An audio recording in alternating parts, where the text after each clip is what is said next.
Hello and welcome back to another episode of The Pursuit of Myself. Wow, we have been through such a huge transformation in the business.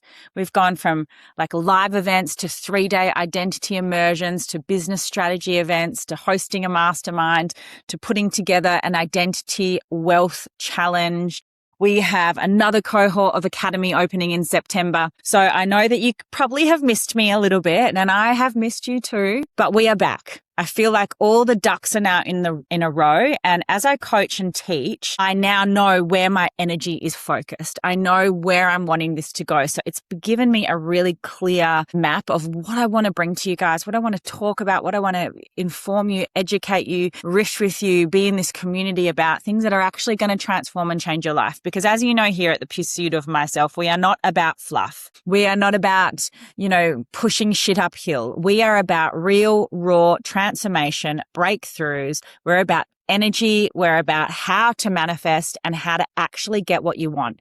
Now, I know that so many of you here have done the work, but there is something that's not landing. There is something that feels like it's in the way of you actually getting the money, of growing the business, of keeping that really beautiful, intimate relationship.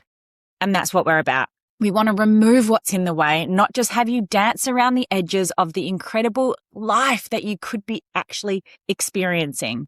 So I'm so happy you're here. And I'm so happy that you have decided to spend these next probably 30 minutes with me. This is really intentional. This will really expand you. And I know that by showing up and simply pressing play, you are already choosing to change the trajectory of your life. Okay, let's get into today's episode that I'm so excited about to present because I know you're actually going to get so much out of this. It's something I've been super passionate about, and I've been coaching women in the identity realm for probably about 6 or 7 years. But what I'm noticing and finding is that when you coach identity, everything else expands because everything touches everything. How we do one thing is how we actually do everything.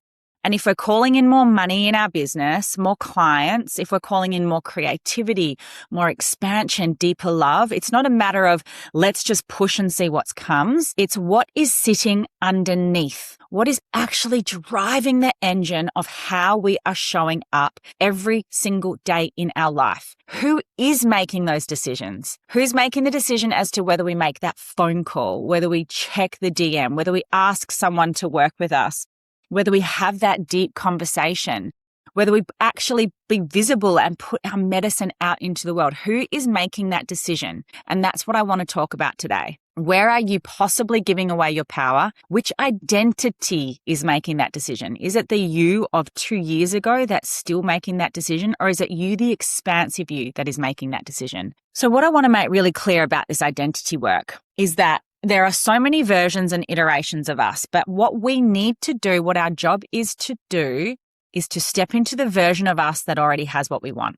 Because if you're making decisions from the version of you that doesn't have what you want, if you're making decisions from the version of you that's in lack, possibly that has failed the business, that has been rejected in the relationship, that version of you is going to make different decisions and have different energy to the version of you showing up in what you want. So the identity piece is so important. Now, today we're going to talk about how your identity is actually your business strategy, not the business strategy, not the 20K months, not the this is the blueprint. Your identity is your business strategy.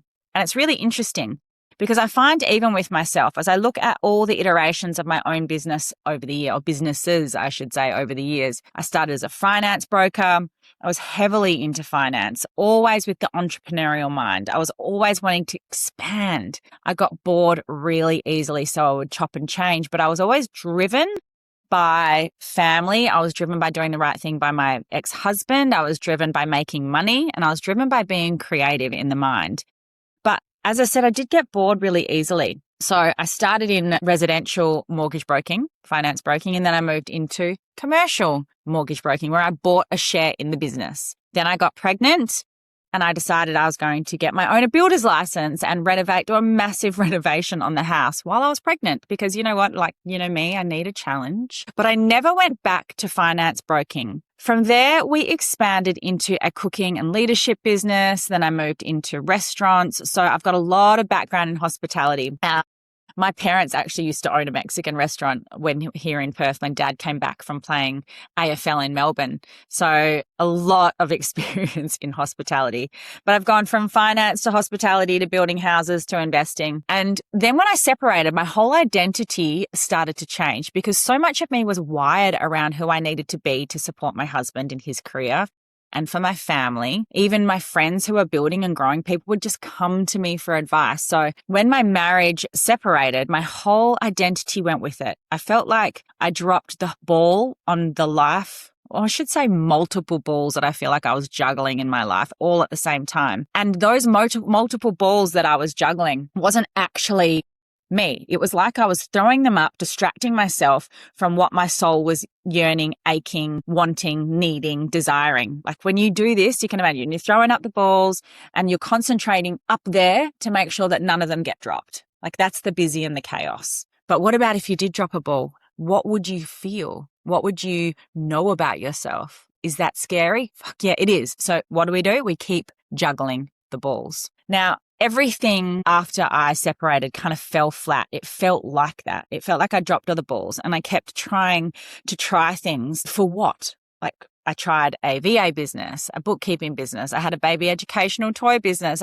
I was blogging. I was doing quote unquote influencing. I was striving to do and make something to make money, but it wasn't coming from this authentic part of me that I knew what I was building, my purpose, my passion, and why. So back then, I started to create the evidence after my marriage that I actually couldn't do it, that I was bad, that I was a failure, right?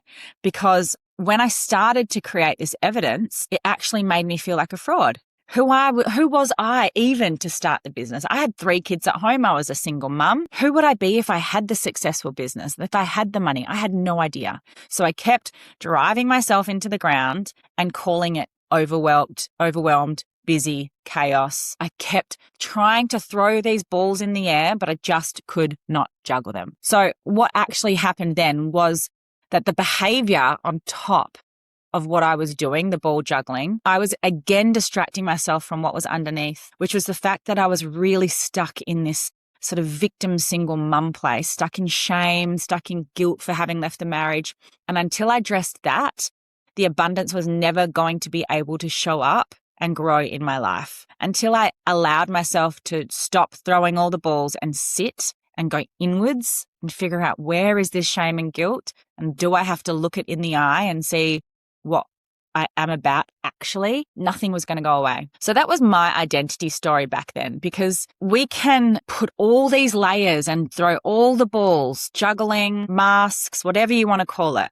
But it's actually never about what you're doing. It's about who you're being. Who are you being underneath? What are you carrying? And until I addressed that, the abundance was actually never going to show up and grow, because since the identity was so squashed and so timid and coming a failure, how could that person ever be really, really successful?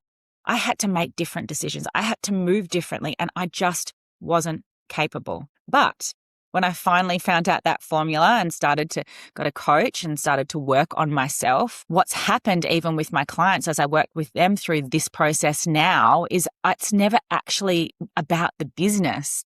It's never actually about what I was doing. It's about how magnetic you are to what you are building and why you are building it. The scaling, the clients, the money, they're all the balls that we keep throwing up. But the business strategy is actually underneath. Who is the person trying to juggle all the balls? Can she sit with herself? Can she know that she's worthy? Can she receive? Can she attract from that place, that deep, desirable place that says, yes, I deserve? Who is driving that engine? Because that person driving the engine, she's the one that's creating these results in her life. And that goes for you. Who is the person driving the engine creating your current results? Whether you've hit an income ceiling, whether you're scared to start the business, whether you avoid, whether you can't be seen and show up, whether you keep starting and falling back again. Like, who is the engine? What is the engine that's driving and creating the results in your life? That's where we need to look. So this is the big thing. If you take away one thing from today, this is it. If we want abundance and we want to be a CEO, we have to be living that way now, because we can actually be showing up and asking those questions now. But if we're not living it, if you're not moving like that, you're still moving from the identity that doesn't have what she wants. And that is where you are creating the results from. So how many of you have a business that looks like it's working okay on the outside, but you're holding it together in scarcity? Like, there's not enough clients, you're paycheck to paycheck. Like, we can push, we can do this, we can find another strategy, we can do the hook, we can do the deep dive into the, what's working on social media. And we do it when we need more money, right? And we want to invest more in more businesses and more many chats and all the things that we're looking for. We can start living and thriving from the place that we know is going to create the results. And that is showing up. How do we get ourselves to show up when our identity tells us that we can't? So what I really want to go back to is, as we're growing and scaling and setting our goals, what's the big thing that we're doing this for? What are we building? We have to understand that the goal, the North Star, the goal, whatever it is that you're calling it, it's not actually what's going to get us there. The goal is not going to just start the engine and get you there. It's all the steps that you're taking along the way, because your goal actually doesn't care about your identity. Your self-concept, who you think you are and how you're showing up, that's what's in the driver's seat of getting you the results that you want. Right? She is the one in the driver's seat. So this isn't about strategy. We've all seen it online. Here's my secret formula. This is the one ad. Let me teach you my scalable system for earning $300,000, I should say, in 2 phone calls per week. And we think, how tempting is that? Just to click and go, yeah, I can do that.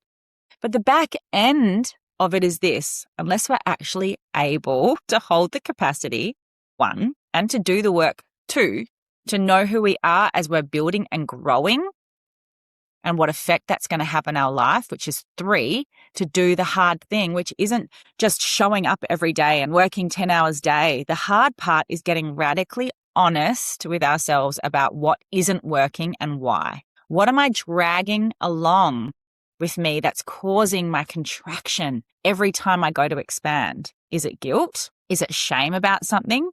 Is it that some of us don't actually like being seen? Like, we shy away from it, but we're calling in bigger businesses and bigger audiences. So how can they sit together when we haven't addressed the reasons why we aren't showing up? This is why the strategy doesn't work unless you are willing and to do it alongside the identity, because our growth is directly related to how much truth we're able to accept about ourselves, which is actually downstream of the identity currently running our business. So if we want abundance and we want to be the CEO, we have to learn how to live in that energy right now, because that is the identity and the certainty that will build your business. I can't remember who coined the concept, but it's be, do, have. We have to be now who we need to be, which informs what we do so we can have what we want. And this is how you start building a business. So this is a little formula I taught at my 3-day immersion about 4 weeks ago, because when we understand these inner steps, we can actually understand how our life results are happening. So we've got this beautiful soul, like we're born with this clean, beautiful slate. Everything's available. You can be, do, and have whatever you want, all the money or the businesses or the relationships or the intimacy. And then as we grow, we experience emotional injuries, the way we perceive our parents' love, the way we are treated, something an auntie possibly said to us, being bullied at school, having to move schools and make new friends. So many things tell us how we need to show up that create these emotional injuries. And once we start experiencing that, the conditioning comes on. We become conditioned to behave a certain way, whether we speak up, whether we're not allowed to voice our needs, whether we have to beg for love, whether we need to how we receive love. This is the conditioning that is born from emotional injuries. And so from these conditionings, we adopt a mask. It's like, and then I'm a shy person. I have a scarcity mindset. I'm a people pleaser. Like I'm a good girl. So for me, Superwoman was my big mask. I had to be Superwoman. Everyone had to see me as like overworking, capable, not needing support or anything from everyone, giving. That was my mask because it kept me safe. When I was Superwoman, my ego was like, good job, Rayne, well done. But underneath, it was just a mask covering up the fact that I felt inadequate and I needed the ego boost. I felt inadequate because I didn't actually know who I was, right? And of course, it feels good to help people, but it wasn't coming from a full cup. It was coming from an egoic mask. And the mask, then that informs my behavior. So how do we show up in that mask? For me, it was overworking, exhausted, doing everything myself, and that behavior informs the life results.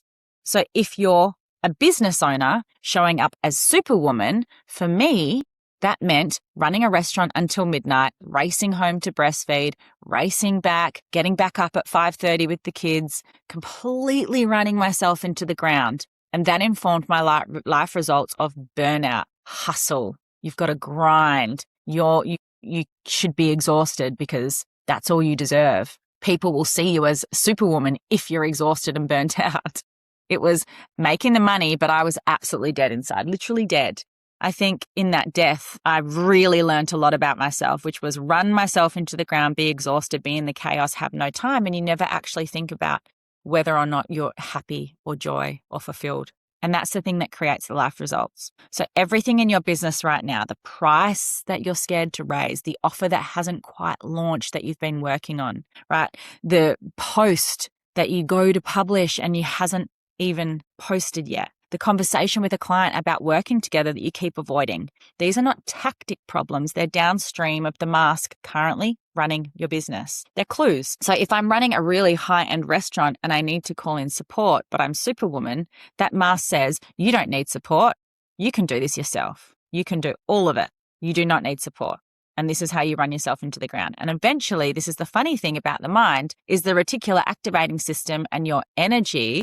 When you go to decide, okay, maybe I'll call in support now, what sort of support is your energy going to throw you, right? It's going to throw you crap support because it needs to completely confirm your story. It needs to create the evidence that you can't have support because energy, it comes from in here and like attracts like. So this is like the same thing I'll say to my clients as I keep attracting that kind of man, right? We attract that kind of man because that is what the energy that we're emitting out because it feels normal to us. And then the brain looks for evidence that, oh, this is all there is. This is all that, this is it. See, you're right. The brain will go out of its way to make you right. It wants you to be right every time, even in the toxic. And then you think, I told you so. It was easier to just do it myself. And we do that over and over again. Until we look at the part that says, why is my ego needing to be Superwoman? Why do I struggle to ask for support? What am I getting out of it? What am I getting out of being exhausted? What am I getting out of not asking for support? These are the big questions. And this is why looking at the emotional injuries and the conditioning matters, not just to better our lives, but also when we're looking at this affects our businesses too, because your personality and your masks are part of your business. And that's the signal that we're putting off. So ask yourself, what decisions have you made in the last month? Maybe that weren't actually yours, but that was the mask talking, not you, the CEO of your business, but the emotional injury that you experienced. When was that person making the decisions for you? I used to have this rule, things like don't sit your ass on the couch during the day, because that was my hustle mask. That was my badass single mum working so hard into the ground rule. That was that identity. And now I look back and think, why? Why would I look at that as a badge of honor? Why wouldn't I just take the foot off the pedal and give myself a half an hour break? Even if I was going to fall asleep, maybe I was that exhausted that I needed to sleep. Why would that be a bad thing? But the identity that needed to be seen as Superwoman wouldn't allow that, right? Why wouldn't I just, and I didn't mean I earned more money. It didn't mean more clients. It just meant that my identity was, if you're not hustling, if you're not working 12, 14-hour days, if you're going to bed exhausted and waking up exhausted, if you're not doing that, then you're not doing a good enough job. And that was my mask underneath. So I said this a little bit earlier, but this is a big one. Your identity actually doesn't give a crap about your goals. Your self-concept is what's informing your goals. It's what's informing exactly where you are, how you're showing up.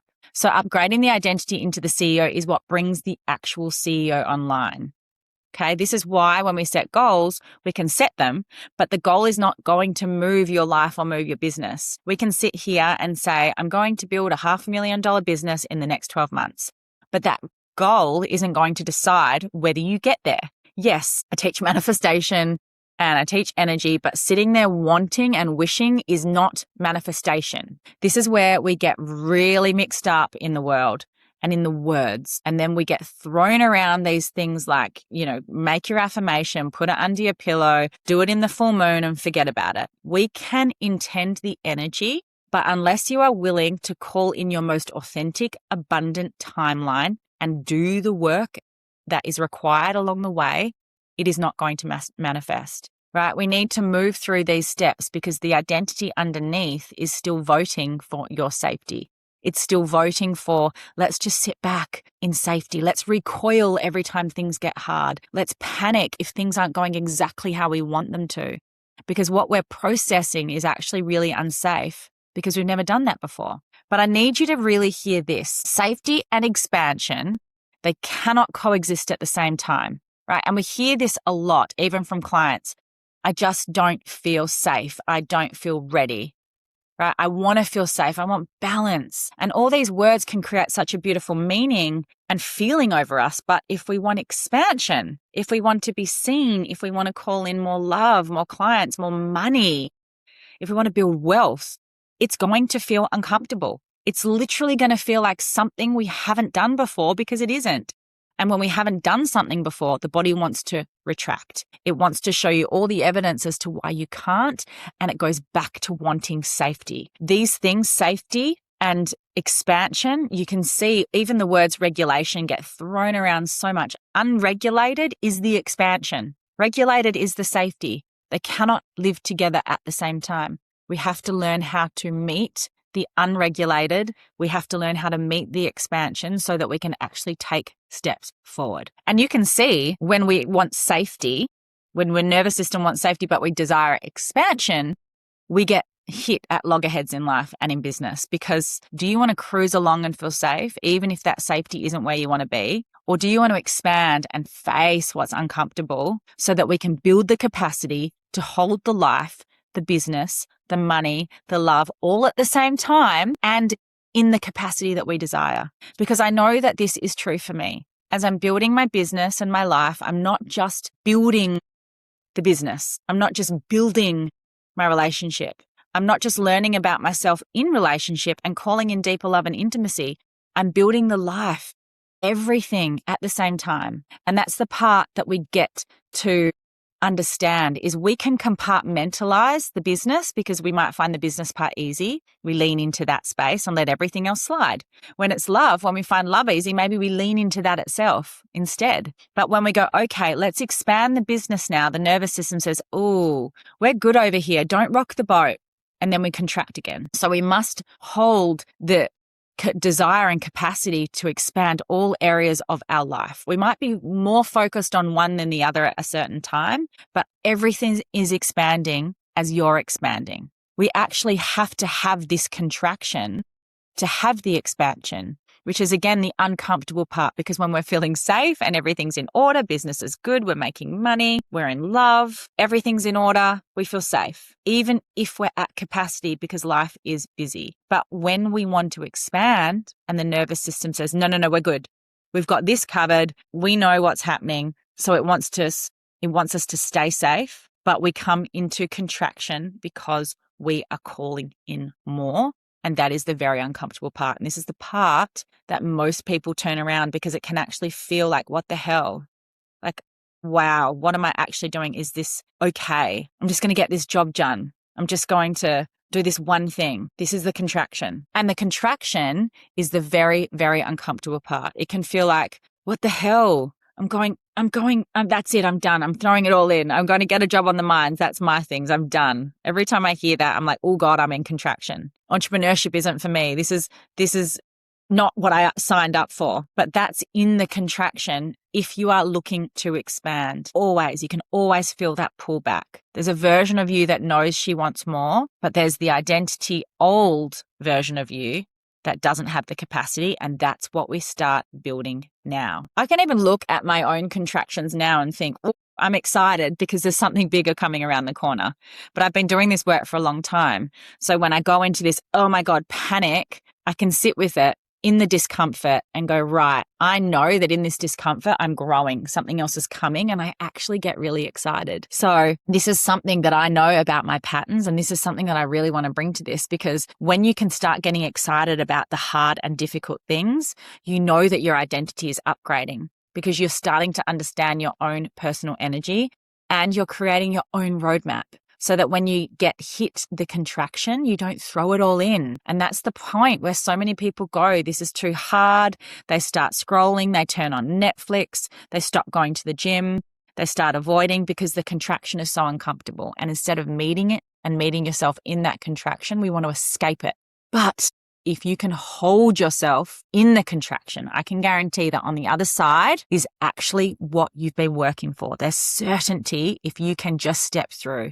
You have to allow yourself to get there, feel uncomfortable, and make a move forward anyway. Now, I'm going to stop this episode here. I'm going to split it into 2 episodes. And next week, we're going to talk about the 5 blocks that we feel and we use as the excuses we make when we're in contraction. They are not what you think they are. They are the behaviors that come up when we are in contraction that convince us that we just need to reach for safety. I know that you'll get a lot out of part 2 of this episode, and I know that you'll identify, if you can identify at least one of these 5 blocks, I know that I have 2 or 3 at different times.